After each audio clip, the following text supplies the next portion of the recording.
स्थानिक निवडणुकीसंदर्भात सुनावणी आता शुक्रवारी राज्य निवडणूक आयोगाच्या चुकांमुळे निवडणुकांवर टांगती तलवार।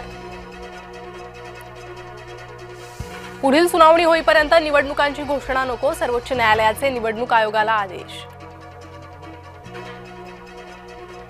धर्मध्वजाची पुनर्स्थापना करण्याचा विधी संपन्न, संपूर्ण श्रीराम मंदिरावर दिमाखाने पुन्हा फडकला धर्मध्वज।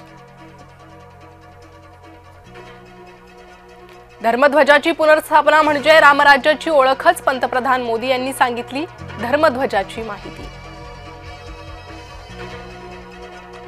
अयोध्येच्या श्रीराम जन्मभूमीवर 11 किलो वजनाचा रेशमी धर्मध्वज, सर्व ऋतूंमध्ये सदा फडकत राहील हा धर्मध्वज।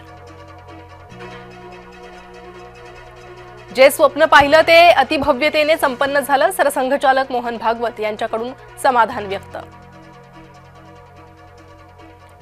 शिल्पा खोत यांचं जात वैधता प्रमाणपत्र खोटं, आमदार निलेश राणे यांचा आरोप।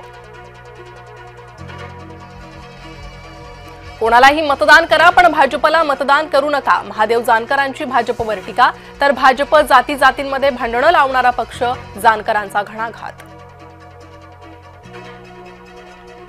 संजय राऊतांच्या भेटीला उद्धव ठाकरे, दुर्धर आजाराने संजय राऊतांची प्रकृती खालावली, राऊतांच्या तब्येतीची उद्धव ठाकरे यांच्याकडून विचारपूस।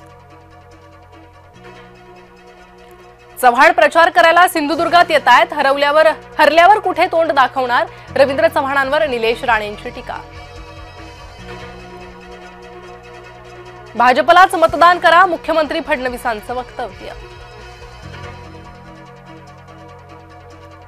आयआयटीच्या नावातील बॉम्बे तसेच ठेवा, केंद्रीय मंत्री डॉक्टर जितेंद्र सिंह यांचं वादग्रस्त वक्तव्य, मंत्री जितेंद्र सिंह बॉम्बे नावावर समाधानी।